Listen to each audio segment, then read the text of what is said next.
بسم اللہ الرحمن الرحیم۔ آج دسمبر کی 7 تاریخ ہے، سن ہے 2022 اور دن ہے بدھ کا۔ میں ہوں محمد طفیل شاد۔ حاضرین سامعین السلام علیکم۔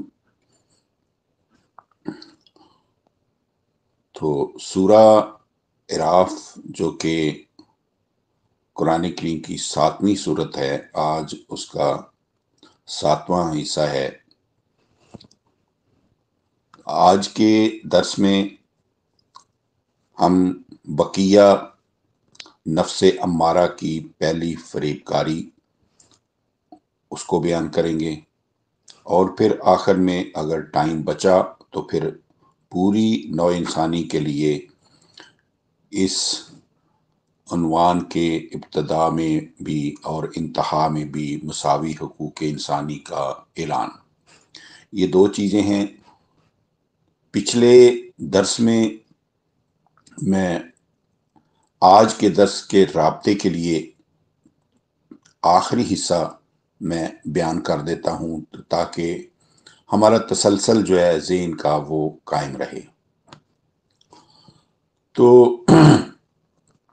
نفس امارہ کی پہلی فریب کاری کے متعلق ہم ذکر کر رہے تھے کہ اسی فریب کاری کی وجہ سے یہی حال ہوا کہ قرۂ ارض پر قائم ہونے والے اولین مرکزی نظاموں کا کہیں تو وزیر و مشیر بن کر سربراہ نظام کو اجتماعیت سے گمراہ کر کے ملوکیت کی اجرا کروائی، اور کہیں ہم نشیں کی صورت میں خیر خواہ بن کر عوام کو انفرادیت کے جہنم میں دھکیل دیا۔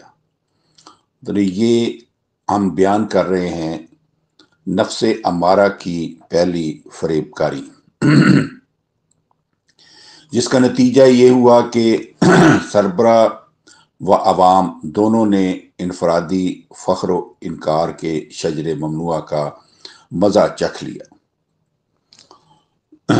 آج سورہ اعراف کی ہم 22ویں آیت پہ پہنچ چکے ہیں، اس کی ہم تلاوت کرتے ہیں۔ بسم اللہ الرحمن الرحیم۔ فَدَلَّاهُمَا بِغُرُورٍ فَلَمَّا ذَاقَا الشَّجَرَةَ بَدَتْ لَهُمَا سَوْآتُهُمَا وَطَفِقَا يَخْصِفَانِ عَلَيْهِمَا مِنْ وَرَقَةِ الْجَنَّةِ وَنَادَاهُمَا رَبُّهُمَا أَلَمْ أَنْهَكُمَا عَنْ تِلْكُمَا الشَّجَرَةِ وَأَقُلْ لَكُمَا إِنَّ الشَّيْطَانَ لَكُمَا عَدُوٌّ مُبِينٌ۔ 7/22۔ اب اس کا مفہوم۔ پس شیطان نے صدر و عوام یعنی سربراہ اور عوام دونوں کو دھوکے کے ساتھ اجتماعیت کی بلندیوں سے انفرادیت کی پستیوں میں گرا دیا۔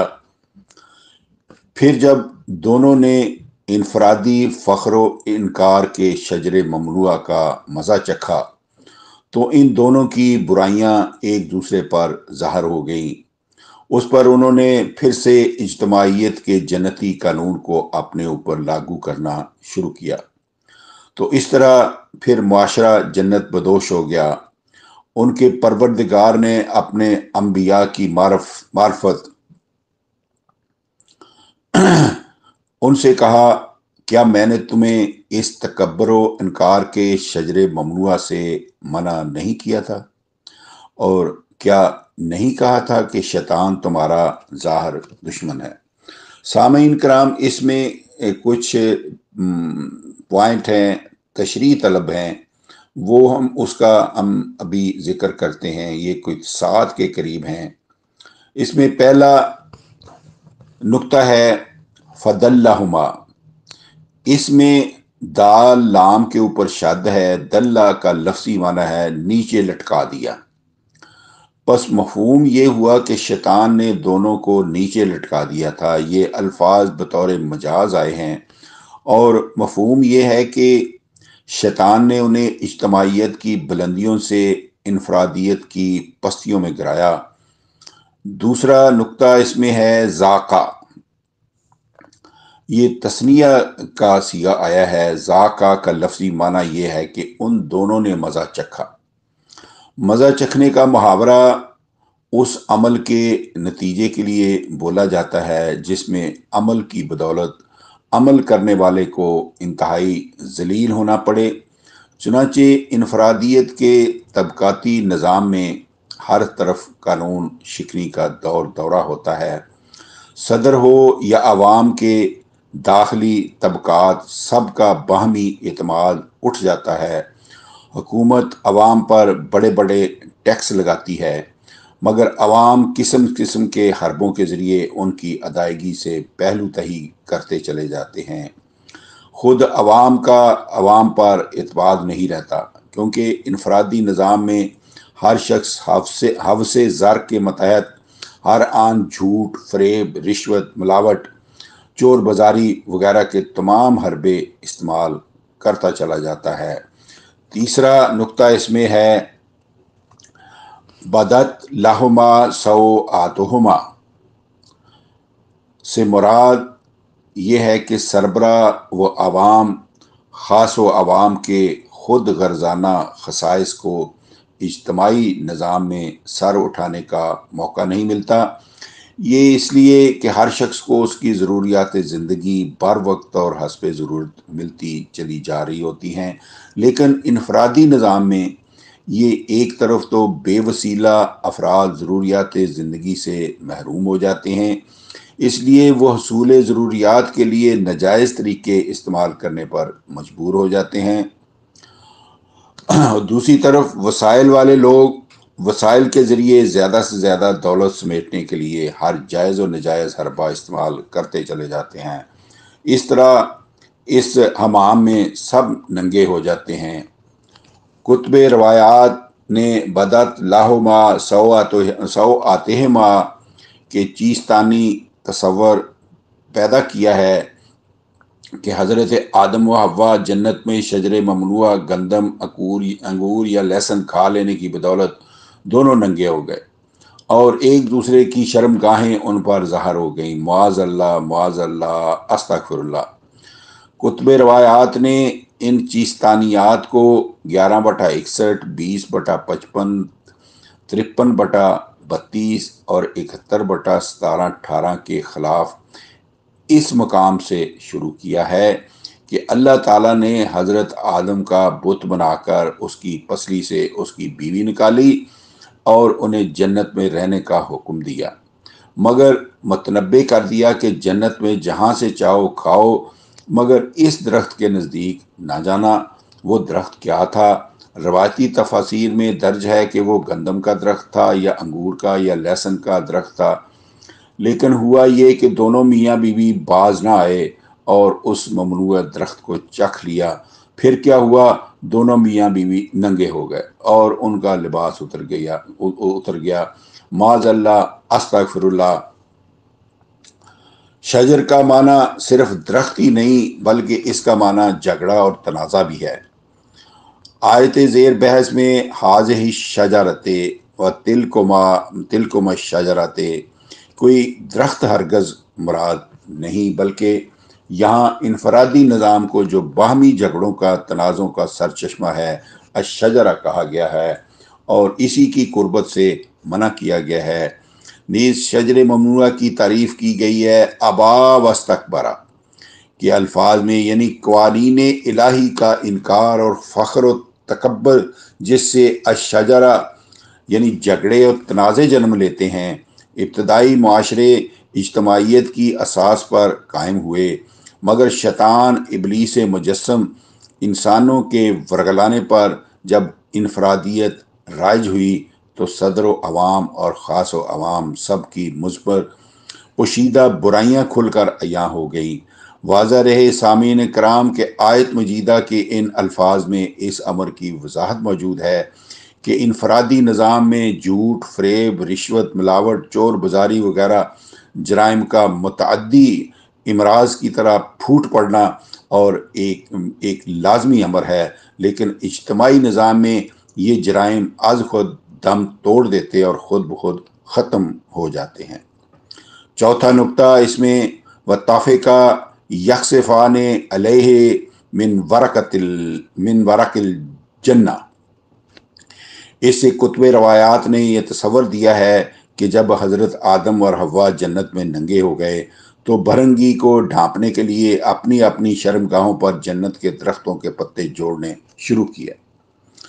افسوس ہے کہ اس چیستانی تصور میں اللہ تعالیٰ نے اولین نبی کی عصمت و حرمت کا پاس بھی نہیں کیا گیا۔ حقیقت وہی ہے جو بیان کر دی گئی ہے کہ ان آیتوں میں حضرت آدم و حوا کا قصہ نہیں بیان کیا گیا، بلکہ ان میں ابتدائی معاشروں کا تذکرہ ہے۔ کرۂ ارض پر نوع آدم زمین میں سے پیدا کی گئی تھی، جس کا واضح ثبوت کھلے الفاظ میں آیت مجیدہ 11/61، 20/55، 53/32 اور 71/17-18 میں موجود ہے۔ اللہ تعالیٰ نے اپنے اولین انبیاء کی معرفت اجتماعی مرکزی نظام کا حکم دیا، جس سے ایسا جنتی معاشرہ قائم ہوا جس میں فَقُلَا مِنْ حَیْثُ شِئْتُمَا کے قرآنی خبر کے مطابق خاص و عوام کے ہر فرد کو متوازن ضروریات زندگی میسر آتی تھی، لیکن نفس امارہ کے محکوم شیطانوں نے جنتی متوازن اجتماعی نظام کو انفرادی شیطانی نظام میں بدل دیا، تو پھر صدر و عوام کے وہ برے خصائل جنہیں انہوں نے پھر سے اجتماعی نظام کے قیام کے ذریعے معدوم کر دیا، ختم کر دیا، بالفاظ دیگر انہوں نے پھر سے جنتی قانون کو اپنے اوپر لاگو کر کے اپنے آپ کو اس کے مطیع کر دیا۔ ورق الجنہ میں ورق بمانی قانون ہے اور جنت بمانی وہ معاشرہ ہے جس میں ہر طرف ضروریات زندگی کی فراوانی ہو۔ سورہ کہف 18/19 میں ورق بمانی قانونی سکہ آیا ہے جو کسی حکومت میں قانوناً چل رہا ہو۔ سکے کو بھی ورق اس لیے کہا جاتا ہے کہ اسے قانون کی سند حاصل ہوتی ہے۔ اور جنت بمانی متوازن معاشرہ سورہ طٰہٰ میں 20/118-119 میں آیا ہے، جس کا ذکر ہم پہلے کر چکے ہیں۔ پانچواں نقطہ اس میں ہے ناداہما ربہما کے الفاظ میں انبیاء سلام علیہم کا واسطہ محذوف ہے، کیونکہ اللہ تعالیٰ معاشرے کے سربراہ اور خاص و عوام میں سے کسی کے ساتھ بھی براہ راست خطاب نہیں کرتا تھا، بلکہ اپنے منتخب نمائندوں انبیاء سلام علیہم کے ذریعے پیغام پہنچاتا تھا۔ چنانچہ ابتدائے آفرینش میں کرۂ ارض پر جہاں جہاں بھی نوع آدم پیدا ہوئی تو ان کی ہدایت کے لیے انہی میں سے نبی رسول مبعوث کر کے اجتماعی نظام کے قیام کا حکم دیا، اور پھر اجتماعیت کو ملوکیت اور انفرادیت میں بدل کر عوام و خاص ننگے ہو گئے، تو پھر بھی اللہ تعالیٰ نے اپنے انبیاء ہی کے ذریعے ارشاد فرمایا کہ کیا میں نے تمہیں انفرادی مفاد کوشی کے شجر ممنوعہ سے منع نہیں کیا تھا؟ چھٹا پوائنٹ ہے شجر ممنوعہ۔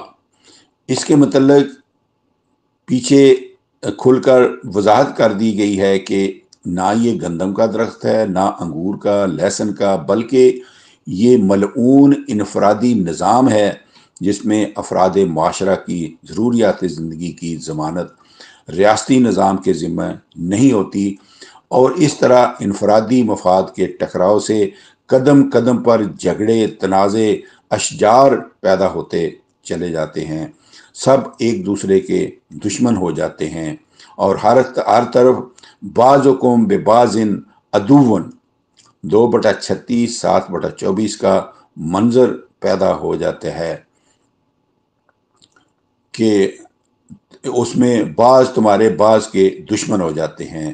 ساتواں نقطہ ان الشیطان لکما عدو مبین کے الفاظ میں اعلان کیا گیا ہے کہ جو شخص انفرادی نظام کے قیام کی ترغیب دے اور اجتماعی نظام سے روکے وہ شیطان ہے اور نوع انسانی کا کھلا دشمن ہے۔ جو انفرادیت کے ذریعے نوع انسانی کو ناہموار معیشت اور باہمی جھگڑوں، تنازعوں اور عداوتوں کے جہنم میں دھکیلنا چاہتا ہے۔ شیطان وہ شخص ہے جو نفس امارہ کا محکوم ہو کر مجسم ابلیس بن چکا ہوتا ہے۔ کھلے دشمن کی نشانی ہے ناہموار معاشرہ کی ترغیب یا سفارش کرنے والا۔ المختصر یہاں تک اس امر کی وضاحت کر دی گئی ہے کہ ابتدائی دور میں جب اجتماعیت کو ملوکیت و انفرادیت میں تبدیل کر دیا گیا اور انفرادیت کے برے نتائج ظاہر ہو گئے تو پھر چونکہ ابھی جنتی اجتماعی نظام کی خوبیاں نگاہوں کے سامنے تھیں اور اجتماعیت کے شجر طیبہ کا خوشگوار ذائقہ بھی سربراہ و عوام کی زبانوں پر موجود تھا، اس لیے صدر و عوام دونوں اجتماعیت کی طرف لوٹ آئے، اپنی غلطی کا عاجزانہ اقرار کیا اور اپنے رب سے مغفرت رحمت کے طلبگار ہوئے۔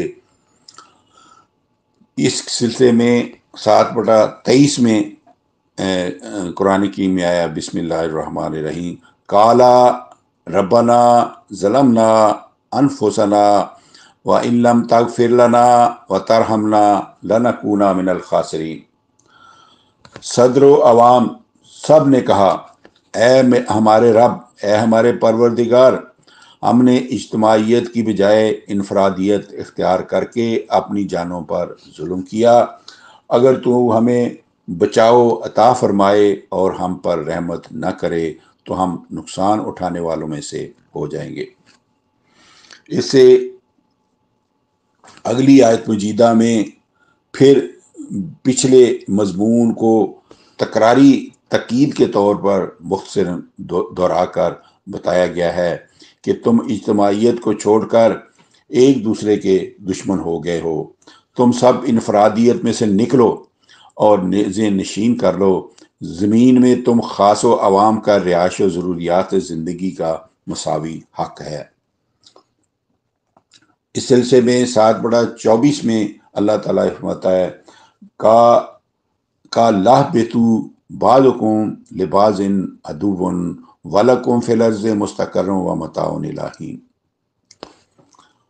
اللہ تعالیٰ نے اپنے انبیاء کے ذریعے فرمایا کہ تم سب خاص و عوام اس انفرادیت سے نکلو، تمہارا بعض ذاتی مفاد کے ٹکراؤ کی بدولت بعض کا دشمن ہو گیا۔ حقیقت یہ ہے کہ زمین میں تو تم سب خاص و عوام کے لیے آخری دم تک کے لیے حق کی رہائش بھی مسلم ہے اور حق کے ضروریات زندگی بھی مسلم ہے۔ اب آتا ہے کہ پوری نوع انسانی کے لیے اس عنوان کے ابتدا میں بھی اور انتہا میں بھی مساوی حقوق انسانی کا اعلان۔ سامعین کرام، واضح رہے کہ مندرجہ بالا وضاحت پر ایک طائرانہ نگاہ ڈالنے سے پتہ چلتا ہے کہ انسان کے بنیادی حقوق سے متعلقہ یہ عنوان ذیل کے الفاظ میں 7/10 سے شروع ہوا ہے۔ 7/10 میں اللہ تعالیٰ نے فرمایا تھا وَلَقَدْ مَكَّنَّاكُمْ فِي الْأَرْضِ وَجَعَلْنَا لَكُمْ فِيهَا مَعَائِشَ۔ اے نو انسان، اے نو آدم، بے شک ہم نے تمہارے ایک ایک فرد کو زمین میں حق کے رہائش بھی دیا ہے، حق کے معاش بھی عطا فرمایا ہے۔ اور 7/24 کے الفاظ ذیل پہ ختم ہوا ہے وَلَكُمْ فِي الْأَرْضِ مُسْتَقَرٌّ وَمَتَاعٌ إِلَىٰ حِینٍ۔ 7/24 اے نو انسانی، تم سب کے آخری دم تک کے لیے زمین میں حق کے رہائش بھی مسلم ہے اور حق کے ضروریات زندگی بھی مسلم ہے۔ واضح رہے کہ نو انسانی کے انہی پیدائشی حقوق اور رہائش و معاش کا اعلان 7/10 24 والے الفاظ ہی میں 2/36 سورہ البقرہ میں بھی وضاحتاً گزر چکا ہے۔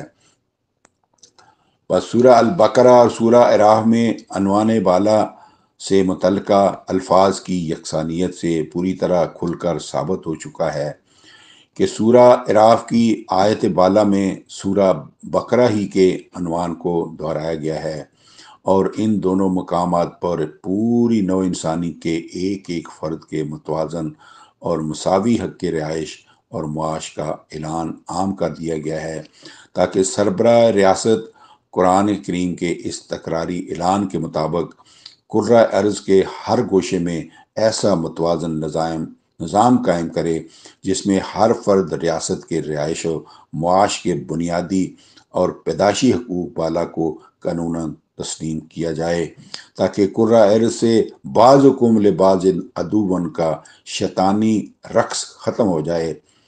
بعضکم لبعض عدو، تم میں سے بعض کے دشمن ہو جاتے ہیں، یہ سلسلہ ختم ہونا چاہیے، اور پورا کرۂ ارض جنت ارضی یعنی متوازن حقوق رہائش و معاش کی جیتی جاگتی تصویر بن جائے۔